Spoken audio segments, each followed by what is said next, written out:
വെഞ്ഞാറമൂടിലെ അരുംകൊലയിലേക്ക് നയിച്ചത് സാമ്പത്തിക പ്രശ്നമെന്നാണ് പോലീസിന്റെ പ്രാഥമിക നിഗമനം. ഫർസാനയുമായി ജീവിക്കാൻ അഫാന് പണമില്ലായിരുന്നു. കുടുംബത്തിന് സാമ്പത്തിക ബുദ്ധിമുട്ടുള്ളതിനാൽ അഫാന് വീട്ടിൽ നിന്ന് പണം ലഭിച്ചിരുന്നില്ലെന്നുമാണ് പോലീസ് പറയുന്നത്. വിവരങ്ങളുമായി റിനു ശ്രീധർ ചേരുന്നുണ്ട്. റിനു, ഇന്നലെ സംഭവിച്ച ഈ നിഷ്ഠൂരമായ കൊലപാതകങ്ങൾ, ഒടുക്കം അതിനാടകീയമായി പ്രതി സ്റ്റേഷനിൽ വന്ന് കീഴടങ്ങിയത്, അതിനുശേഷം പോലീസ് ജീപ്പെടുത്ത് ചീറിപ്പാഞ്ഞ് വീടുകളിലേക്ക് എത്തുമ്പോൾ നാട്ടുകാരും പോലീസും അവിടെ കണ്ട കാഴ്ച എന്ന് പറയുന്നത് ഒരു നാട് തന്നെ ഞെട്ടി നിൽക്കുന്ന കാഴ്ച. വീടുകളുടെ സമീപവാസികളെല്ലാം ഞെട്ടിത്തരിച്ചു നിൽക്കുന്ന കാഴ്ച. എന്തൊക്കെയാണ് സംഭവിച്ചത് റിനു?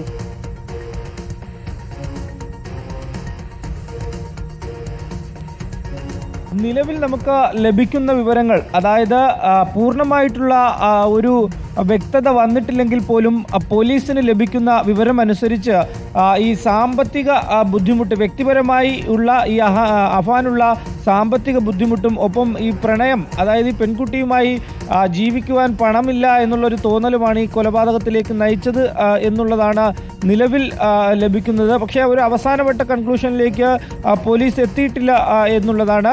ഇന്നലെ ഏകദേശം രാവിലെ 11:30 മണിയോടുകൂടിയാണ് ആദ്യ ഒരു ആക്രമണം ഉമ്മ ഷെമിയെ നടത്തുന്നത്. ഈ വീട്ടിൽ, അതായത് സ്വന്തം വീട്ടിൽ വെച്ച് ഷോള് ഉമ്മയുടെ കഴുത്തിലേക്ക് ചുറ്റി തല പിടിച്ച് ചുമരിലേക്ക് അടിച്ചിരിക്കുന്നു എന്നുള്ളതാണ് പോലീസ് പറയുന്നത്. അതിനുശേഷം ഈ ഉമ്മ ഷെമിയുടെ ശരീരം റൂമിനകത്തിട്ട് പൂട്ടിയതിനു ശേഷമാണ് ഈ പാങ്ങോടുള്ള വാപ്പയുടെ ഉമ്മയുടെ അടുത്തേക്ക് എത്തുന്നത്. അവിടെ എത്തി നേരത്തെ തന്നെ ഈ വാപ്പയുടെ ഉമ്മയുടെ ഒരു മോതിരം പണയം വെച്ചിരുന്നു ഈ അഫാൻ. ഒപ്പം ഇപ്പോൾ പുതിയതായി കുറച്ച് സ്വർണം കൂടി ചോദിക്കുന്നു, മാലയുണ്ട്, ആ മാല കൂടി ചോദിക്കുന്നു. പക്ഷേ അവർ കൊടുക്കുവാൻ വേണ്ടി തയ്യാറായില്ല. തുടർന്നാണ് ഈ വാപ്പയുടെ ഉമ്മയെ തലയ്ക്കടിച്ച്, ആ സമയത്തേക്കും ചുറ്റിക വാങ്ങിയിരുന്നു, കൈക്കലാക്കിയിരുന്നു പ്രതി അഫാൻ. തുടർന്ന് ഈ പ്രായമായ സ്ത്രീയെ അടിച്ച് വീഴ്ത്തുന്നു. കഴുത്തിൽ കിടന്ന മാല പൊട്ടിച്ചെടുത്ത വെഞ്ഞാറമൂടുള്ള ഒരു കേന്ദ്രത്തിൽ കൊണ്ടുപോയി, അതായത് പണയ സ്ഥാപനത്തിൽ കൊണ്ടുപോയി പണയം വെച്ചു എന്നുള്ളതാണ് പോലീസ് നിലവിൽ പറയുന്നത്. അതിനുശേഷം ആ പണവുമായി ഈ കാമുകിയായിട്ടുള്ള ഫർസാനയെ വീട്ടിലേക്ക് വരുവാൻ വേണ്ടി ക്ഷണിക്കുകയും ചെയ്യുന്നു. തുടർന്ന് ആ സമയത്ത്, അതായത് ഈ പണയം വെച്ചുകൊണ്ടിരിക്കുന്ന സമയത്താണ് ഈ വാപ്പയുടെ ജ്യേഷ്ഠൻ ലത്തീഫ് വിളിക്കുന്നത്. ഉമ്മയെ വിളിച്ചിട്ട് ഫോൺ എടുക്കുന്നില്ല എന്ന് പറഞ്ഞ് എടുക്കുന്നത്. തുടർന്ന് ഈ പ്രതി അഫാൻ ഈ ചുള്ളാളത്തുള്ള വാപ്പയുടെ ജ്യേഷ്ഠൻ്റെ, അതായത് സഹോദരൻ്റെ വീട്ടിലേക്ക് എത്തുന്നു. അവരും സാമ്പത്തികമായി ഇദ്ദേഹത്തെ സഹായിച്ചിട്ടില്ല എന്നുള്ളതാണ്. അഫാനെയോ കുടുംബത്തെയോ സഹായിച്ചിട്ടില്ല. ആ ഒരു പ്രതികാരം കൂടി മനസ്സിലുണ്ടായിരുന്നു.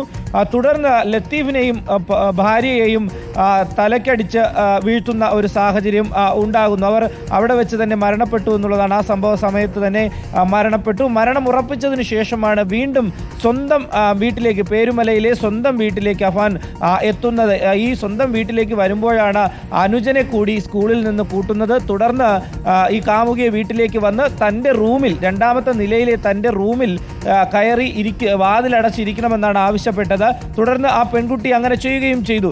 ഈ വരുന്ന വഴി സ്കൂളിൽ നിന്ന് ഈ അഫാന്റെ സഹോദരൻ, 9ാം ക്ലാസ്സുകാരനായിട്ടുള്ള വെഞ്ഞാറമൂട് സ്കൂളിൽ പഠിക്കുന്ന കുട്ടിയെയും കൂട്ടി വീട്ടിലേക്ക് എത്തുന്നു. വീട്ടിലേക്ക് വരും വഴിയാണ് ആ കുട്ടിക്ക് ഇഷ്ടപ്പെട്ട ഭക്ഷണം കുഴിമന്തി വാങ്ങിച്ചു നൽകി എന്നുള്ളതാണ്. എന്നിട്ട് വളരെ സ്നേഹത്തോടു കൂടി ഈ ബൈക്കിൽ കൊണ്ടുവന്ന വീട്ടിലേക്ക് വരുന്നു. അതിനുശേഷമാണ് ഈ അനുജനെ തലയ്ക്കടിച്ച് കൊലപ്പെടുത്തുന്നത്.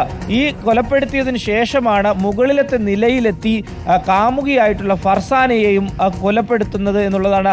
പോലീസ് പറയുന്ന വിവരമനുസരിച്ച് ഇയാൾ ലഹരിക്ക് അടിമയാകാൻ സാധ്യതയുണ്ട്, അത് പരിശോധിക്കണം, അതിനുള്ളൊരു അന്വേഷണം കൂടി നടത്തുന്നുണ്ട്, മെഡിക്കൽ ടെസ്റ്റുകൾ നടത്തുന്നുണ്ട് എന്നുള്ളതാണ്. അതിൻ്റെ കൂടി ഫലം വന്നെങ്കിൽ മാത്രമേ ഇയാൾ ലഹരി ഉപയോഗിച്ചിരുന്നോ എന്നുള്ളത്. ഒരു ലഹരി ഉപയോഗിക്കാതെ അല്ലെങ്കിൽ സ്വബോധത്തോടുകൂടി ഇത്തരത്തിലൊരു കുറ്റകൃത്യം ചെയ്യാൻ ഒരു മനുഷ്യനായി പിറന്നവനാകില്ല എന്നുള്ളതാണ് മെഡിക്കൽ, അതായത് ആരോഗ്യ വിദഗ്ധർ ഉൾപ്പെടെയുള്ളവർ പറയുന്നത്. അതുകൊണ്ട് തന്നെ ഇദ്ദേഹം ലഹരി ഉപയോഗിച്ചിരുന്നു എന്നുള്ളതാണ് നിലവിൽ ലഭിക്കുന്നവരെ. ഈ രീതിയിലാണ് കൊലപാതകം നടന്നത് എന്നുള്ളതാണ് പോലീസിന്റെ പ്രാഥമിക വിവരം, അല്ലെങ്കിൽ പോലീസ് നൽകുന്ന പ്രാഥമിക വിവരം റോഷിനി. ആദ്യം 11:30 കൊലപാതകം നടക്കുന്നു. ഞാൻ ഒന്നുകൂടി അത് ആവർത്തിക്കാം.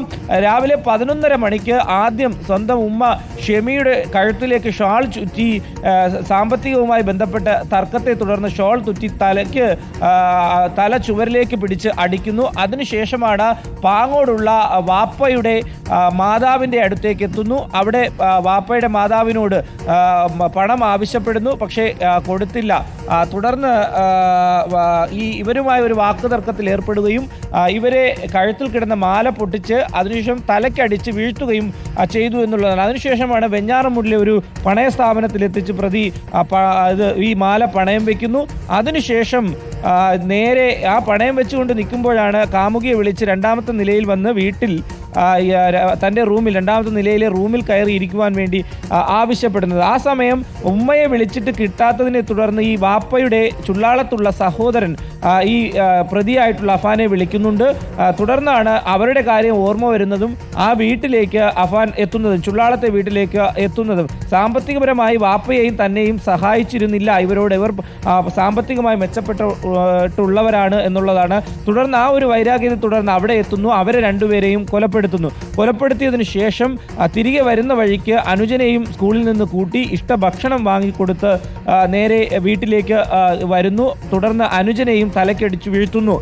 വീട്ടിൻ ഉള്ളിൽ തലക്കടിച്ച് വീഴ്ത്തുന്ന ഒരു സാഹചര്യം. അതിനുശേഷമാണ് ഈ രണ്ടാമത്തെ നിലയിൽ റൂമിലുണ്ടായിരുന്ന പെൺകുട്ടിയെ അതിക്രൂരമായി തലക്കടിച്ച് കൊലപ്പെടുത്തുകയും ചെയ്തത് എന്നുള്ളതാണ് നിലവിൽ പോലീസിന് ലഭിക്കുന്നവർ. എന്തായാലും കൂടുതൽ അന്വേഷണം നടത്തേണ്ടതായിട്ടുണ്ട് എന്നുള്ളതാണ് റൂറൽ SP ഉൾപ്പെടെ ഉള്ളവർ ഇന്നലെ സംഭവ സ്ഥലത്തെത്തിയത്. എന്തായാലും ഉന്നത ഉദ്യോഗസ്ഥരടക്കം ഇന്നും സംഭവ സ്ഥലത്തെത്തും എന്നുള്ളൊരു വിവരമാണ് നമുക്ക് ലഭിക്കുന്നത്. റോഷിനി. ശരി റിനു, എന്തായാലും ഈ വാർത്തയുടെ തന്നെ കൂടുതൽ വിശദാംശങ്ങളിലേക്ക് നമുക്ക് എത്തേണ്ടതുണ്ട്. കൊലപാതകത്തിന്റെ കൂടുതൽ വിവരങ്ങൾ ചുരുളഴിയേണ്ടതുണ്ട്.